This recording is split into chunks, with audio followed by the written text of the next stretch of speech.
I consider myself a Reagan conservative, and what that means, you know, a constitutionally principled, limited government, more freedom, strong national defense conservative. You say you're a Scott Brown Republican. Reagan Republican. Are you Reagan Republican? I absolutely feel very strongly about Ronald Reagan. I'm actually giving the keynote speech out at the Reagan Library in a couple of nights per Mrs. Reagan's request, and I have a lot of love and respect for President Reagan and what he did for our country. Yeah. All right. Well, let me ask you, what do you think of President Obama?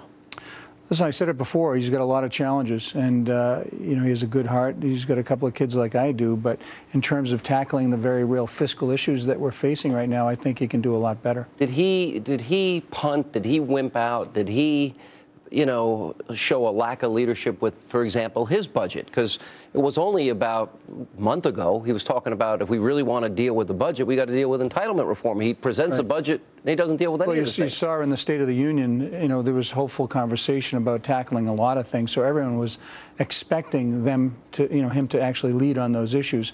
You know, I'm hopeful that through the numbers we now have in the House and the message we sent with that budget, and then dealing with the opportunities facing with the CR and also some of the debt ceiling issues, that not only can we tackle those, but there'll be some leadership when it deals with the entitlement. You say he faces big challenges. Nobody disagrees with that. But this president, by the end of this fiscal year, will have accumulated nearly $5 trillion in new Obama debt. His stimulus has failed. The deficit has never been larger. If we project out, the deficit's even going to be higher. Listen, I don't support the budget in its present form. No, I got it. But can you say that he failed? That his economic policies failed? It's a work in progress. Certainly, we can all do better.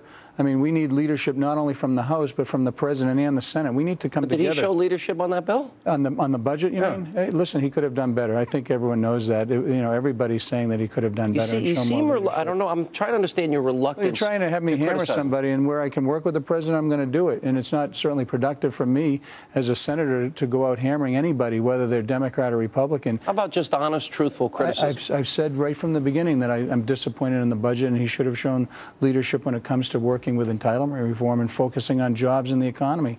I've been beating that drum for the last year. When they're talking about, you know, everything but the economy, I'm talking about jobs and moving our country forward. But go back to when he said, if we don't pass a stimulus, we face a catastrophe. Well, I would have voted against it. Okay, fair enough. But we hasn't created one new net job. Well, that's been a failure. Yeah. All right. Health care passes a brand new entitlement. They rammed it down our throats. CBO said it's going to lose 800,000 jobs, and the president, again, nearly $5 trillion in new debt. And I think his economic plan has been a failure, and I'm just, you know, you say he has a tough job. It speaks for itself. I mean, we're in deep trouble. We have to work together collectively. It's not going to be one man. His leadership is critically important to send a message throughout the world that we're ready for business, that we're going to get our fiscal house in order, and I'm hopeful that he will do that. I know what I'm going to do. I'm talking about jobs. I've offered many alternatives to the spending that we're doing, paying for things with money in the system versus using the credit card. So, listen, I'm beating that drum, and every other senator I know is beating that drum. And we need some leadership from the majority party and the president to do the very same thing. Are you happy the way he handled Egypt? Are you happy the way he's handling his foreign policy? Do you think he's given enough support to the dissident voices, for example, in Iran? Listen, I think that I'm very hopeful about what's happening over there, but I'm very concerned about, obviously, the way the protesters are being treated. I think everybody worldwide got caught off guard with what happened in Egypt. I would have liked them to be on the same message, Secretary of State, President, Vice President, et cetera. They weren't. With regard to Libya and obviously what's happening in Iran, I'm hopeful that they'll continue to give the tools and resources to these people who want to seek freedom to, in fact, do so and be there behind them. But we also need to make sure when we actually have a change that there's no void, and we have groups like the Muslim Brotherhood come in.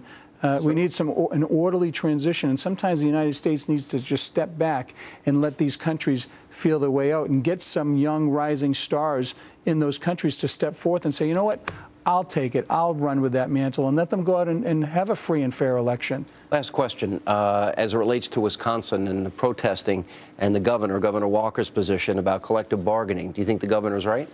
I think the governor was elected to do a job, and he's going to send his budget to the legislature so they can do their job. I encourage the senators to come back into the state and start tackling these very real issues realistically and maturely. Do you agree with the governor? Do you think the governor is right? I agree that everything's on the table right now in these tough fiscal times. Yeah, but he's saying get rid of collective bargaining. I think he's the governor, and whatever he and the people of Wisconsin want, we should support. Boy, you're ducking that question. Hey, listen, it's true. I'm not from Wisconsin. I got it, but if I was there, it's a big union state in Massachusetts, right? It's a big union state, and there's a place for unions, but also there's a place to also come together to solve the real problems of each and every state. While everyone else is tightening their belts, so do unions and other groups need to tighten their belts and contribute to the Senator, I'm glad under tremendous difficulties growing up. In that sense, it's an inspiring story that people can overcome a very hard past. Thanks for being with us. That was a great